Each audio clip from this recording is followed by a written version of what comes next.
عجب بن خۆتان بە شتێک بزانن معجب بە نەفسی خۆم پەنا بەخوای گەورە چونکە ئەمە وەکو تەکەبورێک وایە کە ئینسان لە خۆی بایی دەبێت خۆی بە شەخسێکی کەسێکی بەڕێز و سەرکەوتوو دەزانێ با بێنە سەر قورئانی پیرۆز لە ڕۆژی غەزای حونەیندا خوای گەورە دەفەرمێ وەیەومە حونەین چی بوو؟ إذ أعجبتكم كثرتكم فلم تغن عنكم شيئا لروجي غزاي حنين دا إيوة معجبن بسباقي خوتان چەند کەسێک کە ئێمە سوپایەکی بەهێزمان هەیە بە قووەتمان هەیە ڕووی لە سەحابەکانی پێغەمبەری خۆیە صلی الله عليه وسلم خوای گەورە بەڵام چونکە معجب بوون بە زۆری خۆتان ئەو زۆریە هیچ سوودێکی بە ئێوە نەگەیاند تەنها سەحابەیەک چەند سەحابەیە پاک و خاوێنیش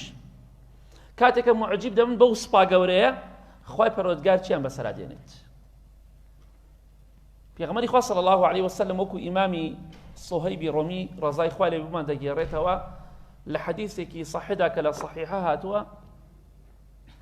ئەفەرمێ کاتێکە پێغەمبەری خوا صلی الله عليه وسلم نوێژی دا ئەبەست الله ئەکبەری دەکرد هەندێشتی دەوت بەڵام نەمان دەزانی چی دەڵێت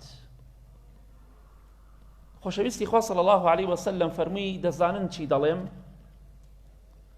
ئێمەش گوێمان بۆ پێغەمبەری خوا گرت صلی الله عليه وسلم وەکو ئەدەبێ فەرموومان خوا پێغەمبەری خوا صلی الله عليه وسلم باشتر دەزانێت فەرمووی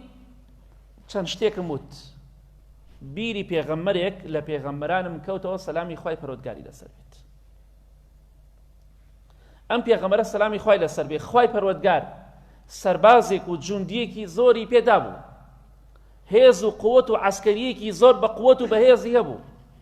پێغەمبەر بوو لە پێغەمبەران سەلامی خوای لەسەر بێ ئەفەرمی ئەم پێغەمبەرە صلی الله عليه وسلم ڕۆژێک تەماشای سوپاکەی خۆی کرد سوپایەکی بەهێز بە قووەت فەرمووی من يقاتل هؤلاء أو من يكافئ هؤلاء هەر ئەوەندە لە زمانی دەرچوو کێ دەتوانێ چی قووەتێک هەیە چی هێزێک هەیە بەرەنگاری ئەم سوپایە ببێتەوە کێ ئەتوانێت لەگەڵ ئێمە شەڕ بکات جەنگ بکات ئەمە لەوانەیە ئێمە ڕۆژی سەد جار شتی وا بڵێین ئەزانی من کێم ئەرە وەڵا ئەزانم کێی تۆ کەسێکی تاوانباریت تە پێویست ناکا بڵێ ئەزانی من کێم بەڵێ کەسێکی تاوانباریت کەسێکی ڕۆژێک دێت لاشت دەڕزێ و کرم دەیخوات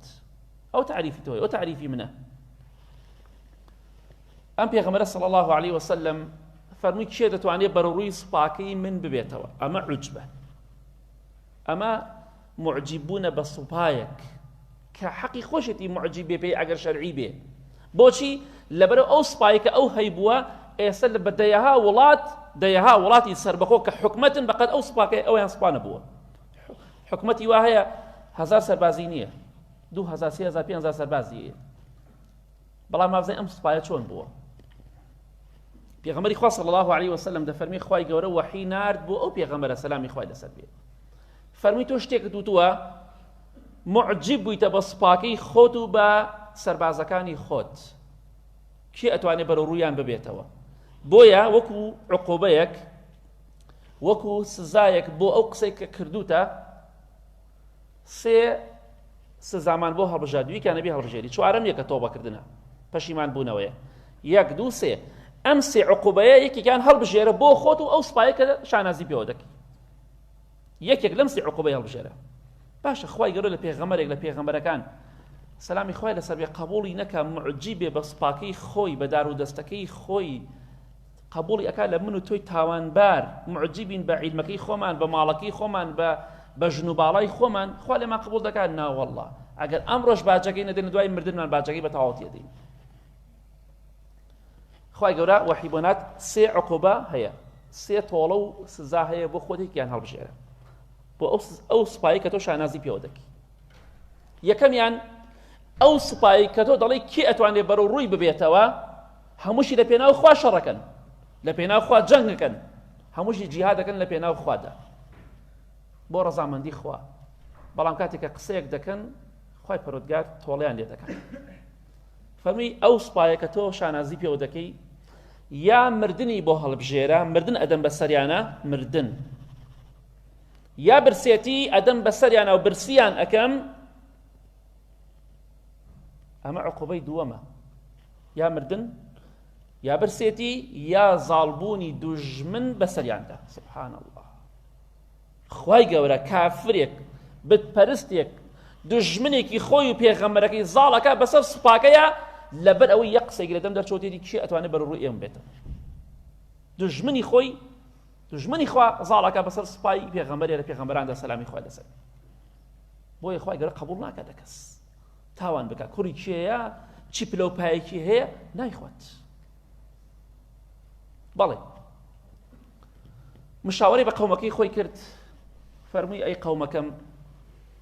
خوای گەورە ئەم سێ عقوبەی بۆ من داناوە بۆ سوپاکەمان ئێوە چی دەڵێن کامیان هەڵبژێرین وتیان تو خۆت پێغەمبەری خوایت سەلامی خوای لەسەر بێ خۆت چیت پێ باشە وا هەڵبژێرە فەرمووی خوایە گیان با زاڵبوونی دوژمن نەبێ بەسەرمانە دوژمنەکانمان بەسەر ئازاڵ مەکە خوایە گیان با برسێتیش نەبێ با مردن بێ مردن زاڵ بێ بەسەر سوپاکەمە پێغەمبەری خوا فەرمووی صلی الله علیه وسلم خوای گەورە مردنی دا بەسەر سوپاکەیە مردنی زاڵ کرد بەسەر سوپایەکی بەهێز و بە قووەتە لە ماوەی 3 ڕۆژە 7,000 جوندی مرد 7,000 جوندی يعني ئەبێت چەندێکی مابێتەوە چەندێکی مابێتەوە 7,000 دێ مرد باشە کەسێک بە 100,000 جوندی و سەربازی بێت جەنگی بۆ بکەن ئەمە قووەتێکی زۆرە پێغەمبەری خوا صلی الله علیه وسلم لە غەزای بەدر 300 نەفەر نەبوو 400 نەفەر کە لەگەڵا بوو 313 شتێکی ئەوا بوو کە باسکە لە ڕیوایەتەکانە یعنی ئەم 7,000 لێ مرد ئەو کاتە پێغەمبەری خوا صلی الله علیه وسلم دەفەرمێ 7,000 سەرباز و جوندی مرد لە ماوەی 3 ڕۆژدا ئەمجا پێغەمبەری خوا دەیفەرموو صلی الله علیه وسلم ئەو کاتێک کە من قسە دەکەم ئێوە نازان چی دەڵێم خوایە گیان من بە پشتیوانی تۆ جەنگەکەم بە پشتیوانی تۆ دەژیم بە پشتیوانی تۆ هەموو شتێ دەکەم هیچ قووەت و دەسەڵاتێک نییە ئیلا قووەت و دەسەڵاتی تۆ نەبێت کەواتە خۆشەویستان و ئازیزان هیچ کەسێک لە ئێمە با معجیب نەبێ بە هیچ شتێکی خۆی معجیب نەبێ بە عیلمەکەی خۆی چونکە خەڵکێکی زۆر هەیە عیلمی هەیە عیلم عالمە قورئان خوێنە خوای گەورە جەهەنەمی پێخۆشەکە پەنا بە خوای گەورە پێش بتپەرستەکان ئەوەل من تسعر بهم النار یەکێک لەوانە عالمەکانە قورئان خوێنەکانە معجیبە بە ماڵ و سەرۆت و سامانەکەت لە ڕۆژی قیامەتا کەسێک لەو کەسانی کە جەهەنەمی پێخۆشەکرێ خوا بمان پارێزێ ئەو کەسەیە کە لە دنیادا ماڵ و سامانی بەخشیوە خێر و سەدەقەی زۆری کردو یارمەتی خەڵکی فەقیر و ژادی زۆر داوە بەڵام تەنها بۆ ئەوە کردوێتی کە بڵێن پیاوێکی سەخیە و دەستکراوەیە خێرکەرە خێرخوازە شانازی مەکە بە عیبادەتەوە خەڵکی وایە لە پێناو خوا دەکوژرێ خوا جەهەنەمی پێخۆشەکات چونکە بکوژرا خۆی دا بە کوشت لەبەر ئەوی پێ بڵێن بەڕاستی شەڕکەرە پاڵەوانە بەهێزە بەقووەتە کەواتە ئاگامان لە خۆمان بێت با بزانین زانایانی سەلەف ڕەحمەتی خوای پەروەردگاریان لێ بێت چۆن باسی ئەوە دەکەن کاتێک کە ئینسان معجیبێ بە خۆی بە نەفسی خۆی هاتە ماشاکن کاتێک کە موسا پێغەمبەر صلی الله علیه وسلم وەک لە حەدیثەکەی صحیح بوخاریەکەدا هاتووە دەفەرمێ کاتێک کە خوتبەی دا بۆ بەنی ئیسرائیلەکان وتیان کێ لە هەموو کەسێ عالمتر لەسەر زەویە فەرمی من خوای گەورە وەحی بۆ نات فەرمی لە تۆ عالمتر هەیە ئەو بە خضری بۆ نات سەلامی خوای لەسەر بێ ئەوەی کە لە سوورەتی کەهفە باس کراوە کاتێک کە فەرمی من لە هەموو کەسێ عالمترم خوای پەروەردگاری یەکسەر فەرمی کەسێکەی لە تۆ عالمترە ئەو بوو بینات لە فڵان شوێ نایبینیت بچۆ لەوە عیلم فێر بە ئەها ئەمە چیمان فێرەکەت ئەگەمە لە خۆمان بێ با دەنگت خۆشە کەی بێخۆتە دەنگت خۆشە با قورئانت باش لەبەر بێ ئاگاداری خۆت بە با عیلمی چاکت پێ با حیفزت چاک بێ ئەوە نیعمەتێکە خوای گەورە پێتی بەخشیوە و لەوانەشە ببێتە نیقمەت و بەڵایەک بە ڕۆژی قیامەتت بۆی ئیمامی ئەبوو موسلیم ڕەحمەتی خوای لێ بێ دەفەرمێ هیچ کەسێک نییە کە مەدحی منی کردبێت ئیلا نەفسی خۆم بەکەم زانیوە هەر کاتێککە مەدحم کرابێت تۆ وایت ئیلا ئەو کاتە نەفسی خۆم بە کەم زانیوە. کاتێ ئیمامی ئەبوبەکر ڕەزای خوای پەروەردگاری لێبێ کە مەدحی دەکرا،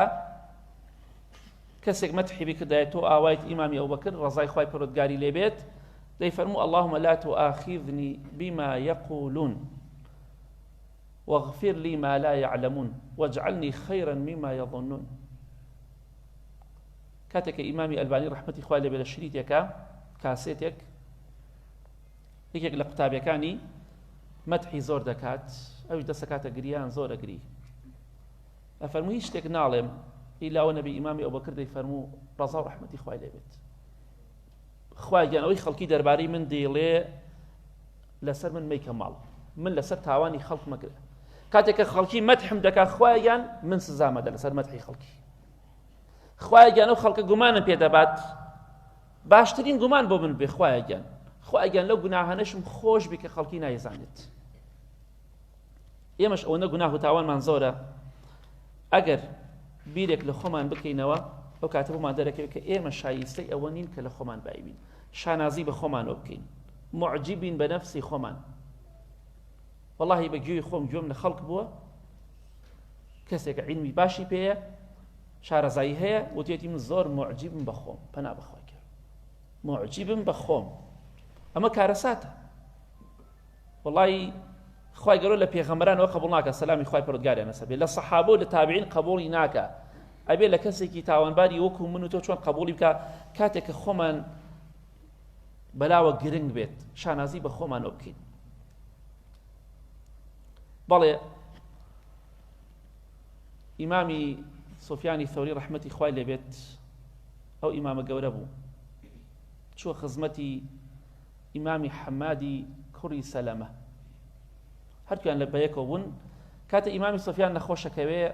زۆر جا بەیەکەوە دائنیشتن، مەجلیسیان خۆش بوو، پڕ بوو لە ئیمان و لە تەقوا. بەڵام کاتێک کە کاتی مردنی دێ ئیمامی سفیانی ثەوری ڕەحمەتی خوای لێبێت، دەفەرمێت حەمادی کوڕی سەلەمە هاتە ژوورە بۆ لام، فەرمی مزگێنی خۆشت لێبێ ئینشاءڵڵا خوای گەورە ڕەحمەت لێکە، خوای گەورە لە گوناهەکانت خۆشە بێت، تۆ کەسێکی ئاوا بووی. ئەویش فەرمووی ئەی حەمادی کوڕی سەلەمە ئەتەظن ئەن مثلی ينجو من النار، خوا تۆ گومانەکەی کەسی وەکو من خوا لە جەهەنەم ڕزگاریکە؟ ئیمامی دنیا، ئیمامی سفیانی ثەوری ڕەحمەتی خوای لێبێ ئەفەرمێ تۆ گومان ئەبێ کە خوا من لە جەهەنەم ڕزگارکە؟ کە ئینسان لە خۆی بایی بوو زۆر ترسناکە. ئەگەر ئینسانیش کاتێک کە خۆی بەکەم زانی خوا بەرزی دەکاتەوە. یەکێک لە پیاوچاکانی ئیمامە گەورەکان سیرەی کوڕی ئەشیەم ڕەحمەتی خوای پەروەردگاری لێبێت، یەکێک پیاوچاکانە فەرمی ئێمە لە غەزایەک بوون، لە جێگایەک لە غەزا بووین، چوونە ناو دارستانێکی چڕوپڕەوە، هەرچەندێ لە خوا ترس بوون ئەوان، هەرچەندێ خوای گەورە ڕێزی لیان دەگرت، هەر خۆیان بەکەم دەزانی خوا بەرزیانی کردەوە. خەڵکی ئەمڕۆژ هەر خۆی بە گەورە دەزانێت، خوا هەر بچووکی دەکاتەوە، هەر خوا بچووکی دەکاتەوە، چونکە خۆی بە گەورە دەزانێت. ئەفەرمێ چوون ناو دارستانێکی ترسناک، پڕ لە دار و پڕ لە گیانلەبەر و ئەنواع گیانلەبەری تێدایە. ئەفەرمێ گوێم لێ بوو ئیمامی سیلەی کوڕی ئەشیەم، ئەزانی ئیمام سیلە کێ بوو؟ ئەو ئیمامە بوو، یەکێ پیاوچاکانە فەرمی جاری وا بوو برسی بوو، ڕۆژێکیان لەگەڵ ئەبوون برسی بوو، فەرمی خوایە گیان برسیمە، داوای ڕزق و ڕۆزی لە تۆکەم. فەرمی لە دواوە تەقەیەکات دەنگێکات لامان کردەوە تەماشاکەین، یەک سەبەتەی خورمای جوان کەس نازانی کێواتۆ لە زەوی دای لە زەوی دای لە زەویکە تەواو لە ئاسمانەوەتە خوارەوە. وەڵاهی خورمای وامە لەسەر زەوی نەبینیم، خوایە گیان برسیمە، خوا لە ئاسمانەوە یەک سەبەتەی خورمای بۆ ناردە خوارەوە کە خورمای وا لەسەر زەویان نەبووە. ئەو کەرامەتەکەی بوو، بەڵام ڕەحمەتی خوا لێ بزانی چی دەکات. ئەفەرمێ کاتێکم زانی خەریکی نوێشکردن بوو، هەر ئەوەندەم زانی شێرێک هات، بەڵام شێرێکی زۆر دڕندە و زەخم لە ناو دارستانەکە لە کابولی پایتەختی ئەفغانستان، لەو منتیقە لەو وڵاتە، ئەمە لە سەدەمی سەحابە و تابعین باس دەکەم. ئەفەرمێ شێرێک هات، بەڵام شێرەکە دەینەڕاند، خۆم شادە و چوون بان دارێ شوێنێک، گوتم با نەمان خوات، بەس تەماشا دەکەم بزانم ئیمامی سیلەی کوڕی ئەشیەم چی دەکات. شێرێک بەرەو ڕووی دێ، ئەمیش خەریکی نوێژکردن و عیبادەتە. کاتێکە شێرەکە هات فەرمی ئەی ئەبوو حارث، ئەگەر ڕزقی تۆ لە مندایە ئەوە بمخۆ، ئەگەر خوای گەورە تۆی ناردوو بووی کە ڕزقی تۆ لە مندایە بمخۆ، ئەگەر ڕزقی تۆش لای من نییە و من ناخۆیت لێم دوورکەوە بە عیبادەتی خوا بکەم لێم دوورکەوەرەوە. ئەفەرمێ شێرەکە کرکی هەبەرز کردە و نەڕاندی و ڕۆشت دوورکەوتەوە لە دارستانەکە. ئەفەرمێ سەرم سوڵما سوبحان الله، قسە لەگەڵ شێرێکا دەکات شێرەکە دەڕوات. ئەفەرمی دوایەوە گوێم لێ بوو قسەی دەکرد و دوعای دەکرد و لە خوا دەپاڕایەوە. دەیفەرموو خوایە گیان من داوای بەهەشت لە تۆ ئەکەم، خوایە بمخە بەهەشتەوە، بەس خوایە گیان ئایا کەسی وەک من خوا جورئەتەکە داوای بەهەشت لە تۆ بکە؟ ئەوە مثلی یەجتەریء ئەن یەسئەلەکە الجەنە، ئایا کەسی وەک من لە ڕووی دێ داوای بەهەشت لە تۆ بکە؟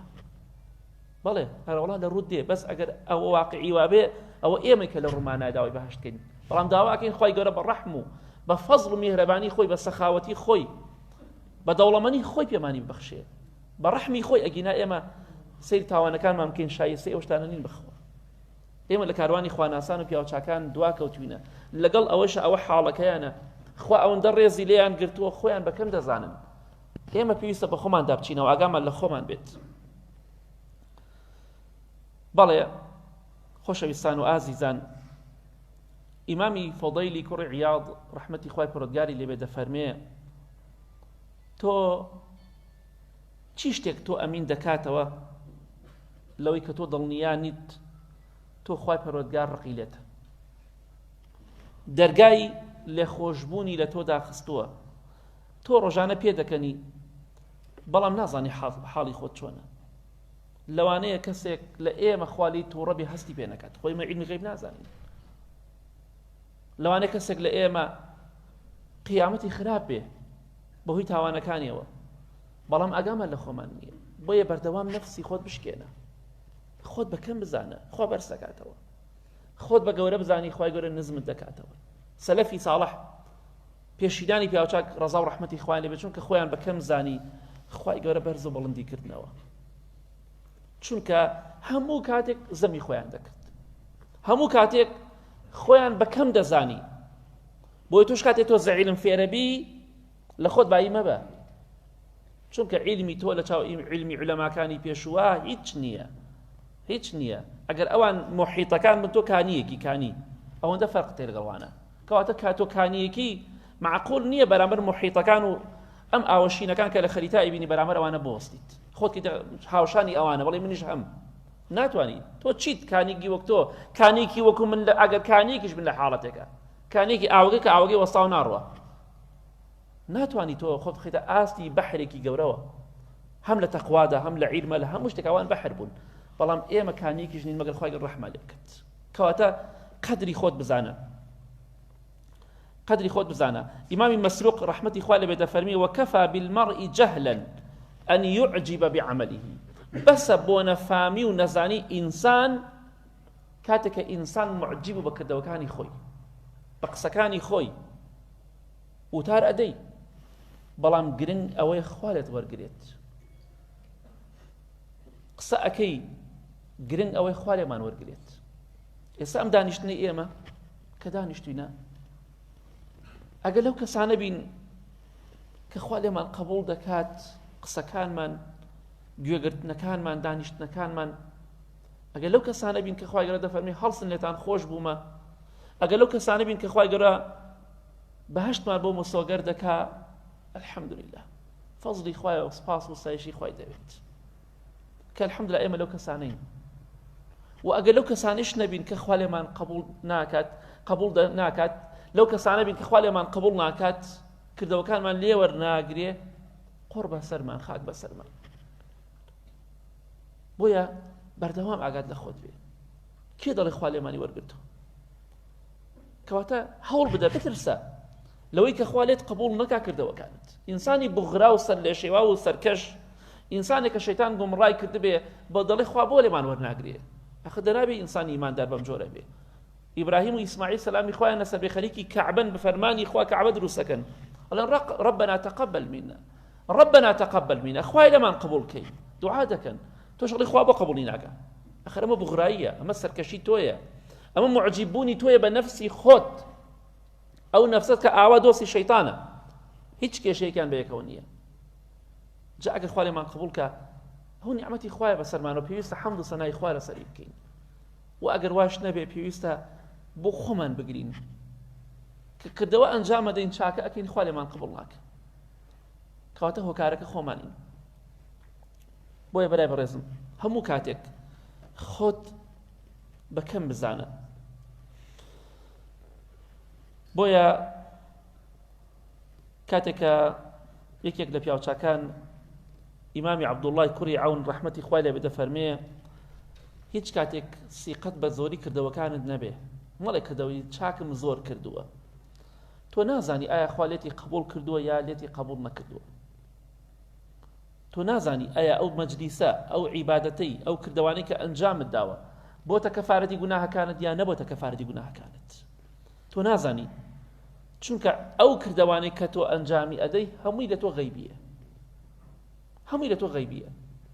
تۆ نازانیت ئایا لێت قبول کراوە یا لێت قبول نەکراوە کەواتە بەردەوام بترسە عیلمت پێیە بەڵام کێ ئەڵێ ئەو عیلمە بۆ بەهەشتت دەبات قورئانت لەبەرە کێ دەڵێ بۆ خوا لەبەرت کردووە لەوانەی جاری وایە تۆ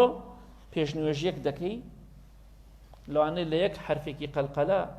یا لە ئیظهارێکە لە ئیخفایەکە لە دەربڕینی دالێکە لە دەربڕینی پیتی بادا قافدا لە چیدا جوان دەری بڕی بڵێن بۆی بڵێن جوان لە دەری بڕی بەخوا عەجایب دەری بڕی تووشی ڕیابیت خوا لێت قبوڵ ناکات ڕیاش چەند جا باس ماکرۆ پێغەمبەری خوا صلی الله علیه وسلم ئەفەرمێ ئەخفا من دەبیب النەمل ئەگەر مێرولەیەک بەردێکی لووس بێنە بەردێک باشە مێرولەیەک بەسەر ئەم بەردا بڕوا گوێت لە تەقەی پێیەکانی مێرولەیە کێ گوێ مرۆڤی وەک ئێمە گوێمان لە تەقەی پێ بێت هەروکە چۆن گوێت لە تەقەی مرۆڤێک دەبێت کاتێک لە سەربانی لە شوێنێک دەڕوا ئایا ئەو مێرولەکە گوێت لە دەنگی پێ بێت کەس گوێ لێ نابێت و ئایا شوێن پێی مێرولەکە تۆ دەیبینیت لەوانەیە لە شوێنێکی خۆڵاویە مرۆڤێک بڕواش ئاژەڵێک بڕوا شوێن پێیەکەی دیار بێت بەڵام ئایا شوێن پێی مێرولە تۆ هەستی پێەکەی ناوەڵڵا ئەفەرمێ ئەخفا پێغەمبەری خوا صلی الله علیه وسلم دەفەرمێن لەوە شاراوەتریشە هێشتا لەوە شاراوەترە ڕیا لە ئومەتەکەی مندا بۆی ئاگاداری ڕیا بە لەوانەیە تۆ کردەوە ئەنجامە دەی بەس کێ دەڵێ بۆ خوایە بۆیە نیەتی خۆت پاکەرەوە کە خۆ ماندوو دەکەم دێمە مزگەوت لە ماڵەوە نوێژ دەکەم عیبادەت دەکەم بۆ بخوای گەورە نەبێت بۆچی کە خۆم ماندوو دەکەم بۆ خوا خۆم ماندوو ئەەکەم خەڵکی مەدحم کا یازدەم کە چ قیمەتێکی هەیە من گرنگەوەیە ئەگەڕێم بۆ لای ئەو خوایی کە لە ڕۆژی قیامەتە دەگەمە خزمەتی بۆیە خۆشەویستان ئیمامی حەسەنی بەسری ڕەحمەتی خوا لێ بێ دەفەرمێ ئەگەر ئادەمی زات هەموو قسەکان و کردەوەکانی ڕازگۆیی بێت و هەموو قسە و کردەوەکانی چاک بێت لەوانەیە هێشتا خەسارەتمەند بێ هەموو قسەکانی چاک بێ ظاهیرەن بەڕواڵەت و لەگەڵ ئەوەشدا هەموو کردەوەکانی چاک بێ لەوانەیە هێشتا خەسارەتمەند بێ فەرمیان چۆن فەرمی کاتێکە معجیبە بێ بە نەفسی خۆی هەر خەسارەتمەندە چونکە چییە کردەوەکە قورئانە خوێنی معجیبە بەخۆی وتارەدا معجیبە بەخۆی کەواتە ئەگەر دەخۆت بێ معجیب مە بە نەفسی خۆت بپارێزە لە تاوان و لە گوناه ئەوەی کە ئەم شەو باسمان کرد بە کورتی خۆشەویستان نامێ زیاتر کاتان لێ بگرم ئەوەی کە ئەمڕۆ باسمان کرد و ئەم شەو باسمان کرد ئەوەیە ئاگامان لە کردەوەکان و قسەکانی خۆمان بێت بەردەوام بترسە لەوەی کە خوای گەورە لێت قبوڵ نەکات ئومێدیشت هەبێ خوای گەورە کردەوەکانت لێ قبوڵ کا و چاکەکانت لێ وەرگرێ بەڵام وەکو سەلەفی ساڵح وەکو پێشینانی پیا و چاک ڕەحمەتی خوایە بەردەوام زەمی خۆت بکە خۆت بەکەم بزانە بەڵام ئێمە چونکە گوناه و تاوان دڵەکانمانی ڕەش کردووە دڵەکانمانی ڕق کردووە هەستی پێ ناکەین بە شتێک کۆتایی پێ دێنم پشتیوان بەخوای گەورە ئیمامی مالیک ڕەحمەتی خوای پەروەردگاری لێبێت مامۆستای ئیمامی شافعی ئەو ئیمام مالیکی کە وەصفی ناکرێت چی پیاوێک بۆ ڕەحمەتی خوای لێبێت فەرمی هەر کاتێ دڵم ڕق بوایە حەسم بە دڵڕەقی بکردایە کە ئێمە هەمووان دڵمان ڕقە یەک بە یەک مەگەر خوا ڕەحمی لێمان کردی دڵمان زۆر ڕقە هەر کاتێک کە دڵم ڕقە بوو ئەڕۆشتم بۆ لای ئیمامی محەممەدی کوڕی منکەدیر ڕەحمەتی خوای لێبێت هەر لە دوورەوە ڕۆشتم تەماشایەک مەکرۆ گەڕاوە بەس ئەوەندە بەس سەیر مەکرۆ گەڕاوە ئیمانەکەم تاو پڕە بوو ئەوەی پێغەمبەری خوا فەرمێ صلی الله علیه وسلم ئەولیاکانی خوا ئەوانن کاتێک کە لەگەڵیان دائەنیشی قسەیان گوێ لە قسەکانیان ئەگری ئیمانت زیاد دەکات هەر بە بینینیان هەر بە بیستنی قسەکانیان ئیمانت زیاد دەکات خوات بیرەکەوێتەوە هەر لە دوورەوە تەماشایەکی ئیمامی محەممەدی کوڕی منکەدیرم دەکرد دەگەڕامەوە بۆ ماڵ ئیمانم شەحن دەبووە شەحنم وەرەگرت و ئیمامی ئیبن قەیم ڕەحمەتی خوا لێبێت دەفەرمێ هەر کاتێک دڵمان ڕق بوایە ئیمانمان زەعیف بوایە دڵمان تون بوایە بێتاقەت بووینایە ئەڕۆشتم بەلای ئیمامی ئیبن تەیمیە کاتێک گوێمان لێ دەگرت قسەکانیمان گوێ لێ دەگرت ئیمانەکەمان زیادە بوو ئیمانمان بە قووەتە بوو بە هێزە بوو دڵمان پڕ دەبوو لە ئیمان و لە تەقوا بەڵام پرسیارەکە لێدایە ئێمە بۆ لای کێ بچین بۆ لای کێ بچین نازانم ئینە لله وئینە ئیلەیهی ڕاجعون ئیمانمان زەعیفە بەڵام کوێ بچین بۆ کوێ حەلمان چییە محەممەدی کوڕی منکەدیر لەکوێ بێنم ئیبن تەیمیە لەکوێ بێنم ئەڕۆیدە لە هەر کەسە ئیمانەکە زەعیفەکە باسی دینی بۆ کێنەی باس دین مەکەن بە عەقڵمان لەدەست نەدێ ماشێت نەبین واز لە مەسەلانە بێنەوە نەمە چۆ ژێر دین با تێک نەچیت بە قسەی ئەو نەفامە بێ دوو لە ڕیبە ڕێسان هاچی سەحابەش تابعین و پیاوچەکە میشێت بووە چکە عیلمیان خوێناوە نە ئینسان بە عیلم شێت نابێ بە تاوان شێتە بێ عیلم کەس شێت ناکات ئێمە بۆ کوێ بچین کاکە گیان لە شوێنمان لێ دەبا قورئانەکە بخوێنینەوە با لە خزمەتی قورئان دابین بەشک و ئیمانەکەمان تۆزە زیاد کە بەخوا تازە ئیمامی عەبدوڵڵای کوڕی مبارەک و ئیمامی محەممەدی کوڕی منکەدیر و ئیبن تەیمیە دەست ئێمە ناکەوێ ظاهیرەن دەبا بە خۆمان دابچینەوە لە خزمەتی قورئان دابین ژیانی خواناسان بخوێنینەوە بۆی خۆمان لەبەر چاو بکەین بە تەواوەتی ئاخر ئەوەی کە ژیانی خواناسان بخوێنێتەوە قەت لە خۆی بای نابێ هەموو کاتێ خۆی بە خزمەتکار و بچووکی خەڵکە زانێ ئەوەشی شارەزانە بێ لە ژیانی ئەوان بەردەوام لوتی بەرزە چونکە ژیانی خواناسان شارەزان نەبووە با بە خۆمان دابچینەوە داواکەم لە خوای گەورە و میهرەبان یا ڕەبی خوایە لە گوناهەکانمان خۆش بی خوای گیان ئەم مەجلیسانە بکەیتە کەفارەتی گوناهە زۆرەکانمان خوای گیان وا مەلێ نەکەی قەت شانازی بە خۆمانەوە بکەین خوای گیان معجیب نەبین بە خۆمان لە عوجب لە تەکەبور لەو تاوانە گەورانە خوای گیان بە دوورمان کەی خوای گیان آخرمان بەخێر بگێڕی خوای گیان ئیمان و تەقوامان زیاد کەی ئیمانمان زەعیف بوو خوای ئیمانمان بەهێز کەی دڵمان ڕق بوو خوای دڵمان نەرم کەی خوای گیان ئیمان و تەقوامان زیاد کەی خوای گیان بەم ئیمان زەعیف و دڵڕەقیەوە نەمان مرێنی یا رب العالمین آمين آمين آمين وصلى الله على محمد وآله وصحبه أجمعين.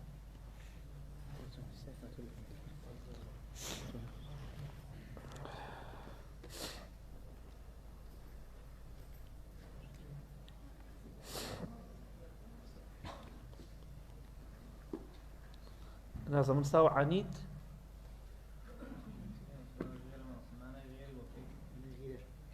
غيرة أغير غيرة خمان يعني حسادت إيرة بردن غيرة هذا معنى تقريبا حسادت ديت غيرة بردن بخلقي عن شون رأي حسادتي بيبي قبولي ناكي أو شتا أولا يلا كاتي كسيك دو جنيه بجنا كان غيرة بإيرة وغيرة بيتريا بن يعني قبولي ناكا أو الله أو بياي منها جنم هاتو السرابون أما قبولي ناكا بوشتا غيرة هربوت ديت تقريبا ذكر أود بيت عجب لواني كلبن رأي زوج يناقم في بيخو إنه زور مزبوطي آية.